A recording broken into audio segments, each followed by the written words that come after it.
हीरापुर गांव में रामू और महेश नाम के दो दोस्त रहा करते थे। रामू बहुत मेहनती था, लेकिन महेश आलस करके अपने खेत में काम किया करता था। अरे बेटा रामू, हम सुने कि इस बार तुम्हारा बहुत अच्छा फसल हुआ है। हाँ काका, इस साल हमें बहुत अच्छी फसल हुई है और फसल बेचने पर हमें बहुत अच्छा मुनाफा मिलेगा। बेटा तुम्हारे खेत में कुल कितने बोरी फसल हुए हैं? काका, 5 एकड़ जमीन में कुल 150 बोरी हुई है। चलो ठीक है काका, अब हम चलते हैं, हमें अनाज को बेचने के लिए जाना है।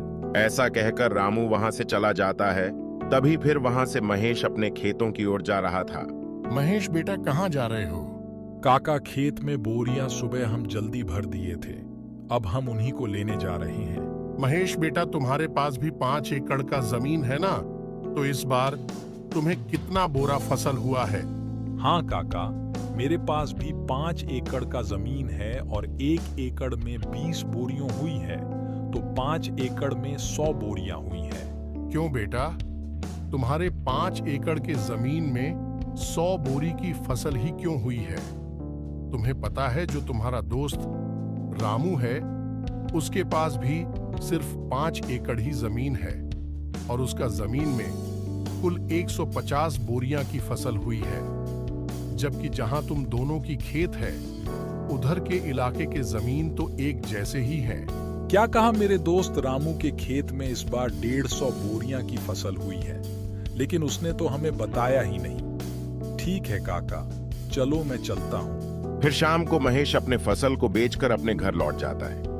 घर पहुंचकर महेश फसल के बारे में सारी बात अपनी पत्नी को बताता है। मुझे पता है आपको 50 बोरिया की नुकसान क्यों हुआ है, क्योंकि तुम अपने दोस्त रामू की तरह मेहनत नहीं करते हो, इसलिए आपको 50 बोरिया का नुकसान हुआ है। क्योंकि जब तुम्हारा मन रहता है तभी तुम खेत जाते हो, और अगर ऐसा ही रहा तो कैसे चलेगा? अरे तो भाग्यवान, इसमें मेरी भी तो क्या गलती है? मुझे जितना हो सके मैं उतना तो करता हूँ, मुझे तुम ही बताओ, अब हम इसके अलावा क्या करें? आज आप अपनी जमीन को बेच दो और रामू के पास वाली जमीन को खरीद लो, कि अगर रामू की जमीन 5 एकड़ है तो तुम भी 5 एकड़ ही खरीद दो, और रामू से कहो कि अब हम दोनों 10 एकड़ जमीन में दोनों साथ मिलकर काम करेंगे, और जो भी मुनाफा हुआ दोनों मिलकर बांट लेंगे। हाँ, तुम यह बात बिल्कुल सही कह रही हो। हम कल ही जाकर रामू से बात करेंगे, और मुझे इतना पता है कि रामू मेरी बात को मना नहीं करेगा। फिर अगले दिन सुबह होने पर महेश अपने दोस्त रामू के यहाँ जाता है। और भाई रामू, कैसे हो तुम? महेश भाई, मैं तो अच्छा हूँ, तुम बताओ यहाँ सुबह सुबह कैसे आ गए? रामू, अपन दोनों बचपन के बहुत अच्छे दोस्त हैं, तो मैं सोच रहा था कि मैं मेरी जमीन को बेच दूं और तुम्हारे जमीन के पास ही जमीन खरीद लो, वह भी तुम्हारे जमीन के बराबर पूरी 5 एकड़। हाँ हाँ महेश भाई, खरीद लो, यह तो बहुत ही अच्छी बात है, मुझे भी एक अच्छा पार्टनर मिल जाएगा। लेकिन रामू भाई, अगर तुम्हें ऐतराज ना हो तो अपन दोनों मिलकर तुम्हारी और मेरी जमीन में एक की साथ खेती करें, जो कि दोनों अलग अलग मेहनत करने से अच्छा है। दोनों एक जगह ही मेहनत करें और इससे अपन दोनों को मुनाफा भी अच्छा होगा। हाँ हाँ महेश भाई, मुझे इस बात से कोई एतराज नहीं है। चलो अपन सेठ मुनीराम के यहाँ चलकर जमीन बेचने और लेने की बात करेंगे, क्योंकि मेरे पास वाला जमीन सेठ मुनीराम का ही है। फिर दोनों सेठ मुनीराम के यहाँ चले जाते हैं। सेठ जी, जो रामू के खेत के पास जो आपका जमीन है, मुझे उसे खरीदनी है। तो खरीद लो, मैंने कब मना किया है, लेकिन जमीन खरीदने के लिए पैसे तो लाए हो ना? दरअसल सेठ जी, बात ऐसी है, मैं अपने 5 एकड़ जमीन बेचना चाहता हूँ और रामू की पास वाली 5 एकड़ जमीन खरीदना चाहता हूँ। तो खरीद लो, मुझे इससे कुछ दिक्कत नहीं है, लेकिन मेरी जमीन के बदले तुम्हारी जमीन और 5,000 रुपया चाहिए। लेकिन सेठ जी, मेरा जमीन भी तो 5 एकड़ की है और आपकी जमीन भी तो 5 एकड़ की है, तो फिर आप हमसे 5,000 रुपया और क्यों मांग रहे हो? देखो भाई महेश, जमीन की समय के हिसाब से कीमत होती है, अगर तुम्हें लेनी है तो 5,000 रुपया दे दो, वरना कोई बात नहीं। ठीक है सेठ साहब, चलो आप 5,000 रुपया और ले लेना, लेकिन वह आपकी जमीन मुझे दे दो। फिर महेश सेठ मुनीलाल से उसकी जमीन खरीद लेता है। फिर ऐसे ही कुछ दिन बीतने के बाद सुनो भाई महेश, हमें कल से खेतों में हल चलाना है, इसलिए कल सुबह तुम तैयार रहना खेत में जाने के लिए। अरे यार, हल चलाने में तो बहुत मेहनत लगती है। बैल के साथ साथ पूरे खेत में चलना पड़ता है। मुझे इस काम से बचने के लिए कोई ना कोई बहाना तो लगाना ही पड़ेगा। अरे सुनो भाई रामू, आज मेरे पत्नी की पिता का देहांत हो गया है और मुझे 12 दिन के लिए उनके वहां जाना पड़ेगा, और अगर हम वहां नहीं गए तो अच्छा नहीं लगेगा। हाँ महेश भाई, यह बात तो सही है। वह तुम्हारे पिताजी के समान है, तो तुम वहां चले जाना। तुम्हारे हिस्से का कम भी हम अकेले ही कर लेंगे। तुम बेफिक्र होकर चले जाओ। मुझे तो ऐसा लग रहा था कि तुम इस बात के लिए बिल्कुल भी नहीं मानोगे। तुम सच में मेरे बहुत अच्छे दोस्त हो।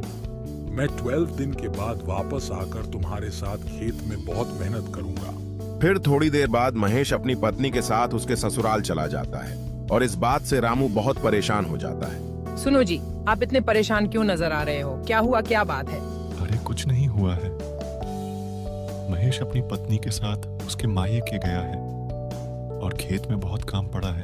अरे तो परेशान मत होइए, वह जब तक नहीं आते हैं मैं आपके साथ खेत में काम करूं। फिर अगले ही दिन से रामू अपनी पत्नी के साथ काम करने लगता है।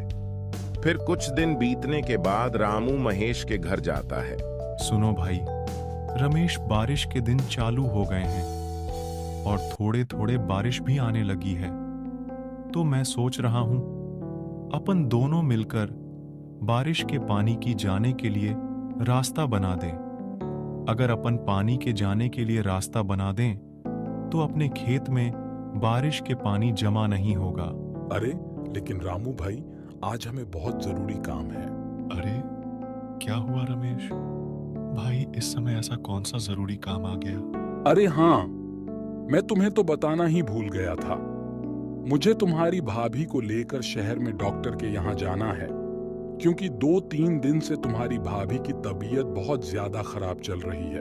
ठीक है रमेश, तुम चले जाना, मैं यहाँ का सारा काम काज देख लूंगा।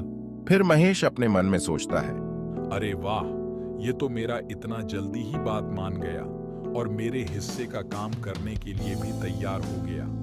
दोनों मिलकर खेती बाड़ी करेंगे। ये तरकीब तो मेरी बिल्कुल सही निकली नहीं तो हमें खेत अकेले इतना सारा काम करना पड़ता। क्या सोच रहे हो रमेश भाई? तुम चिंता मत करो, मैंने कहा ना, मैं यहाँ का सारा काम कर लूंगा। तुम निश्चित होकर भाभी को डॉक्टर के वहां से दिखा कर ले आओ।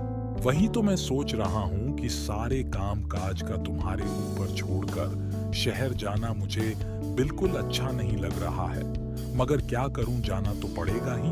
फिर महेश अपनी पत्नी को लेकर शहर चला। फिर रात होने पर, सुनो जी, मुझे ऐसा लगता है जब अपने खेत में कोई काम नहीं होता तब आपका दोस्त रमेश घर पर ही रहता है, और जैसे ही तुम्हें खत में काम होता है तो वह कोई ना कोई बहाना लगा देता है। मेरा शक बिल्कुल सही है, जानबूझकर बहाना बनाता है और शहर चले जाता है।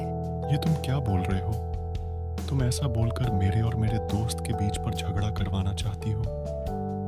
वो मेरा बचपन का दोस्त है, वो मुझे कभी धोखा नहीं दे सकता है। आपको मेरी बात पर बिल्कुल भी विश्वास नहीं है ना? देख लेना, कुछ ही दिनों में आपको सच का पता चल ही जाएगा। तो फिर रामू की पत्नी महेश और महेश की पत्नी की सारी बात सुन लेती है, और फिर रामू की पत्नी उन दोनों को कड़ी सजा दी। तो दोस्तों, हमें ये कहानी से यही सीख मिलती है कि हमें कभी भी किसी के साथ बुरा नहीं करना चाहिए, क्योंकि बुरा करने वाले के साथ बुरा ही होता है। और रामू बहुत ही मेहनती आदमी था, तो उसकी मेहनत का फल मिल ही गया।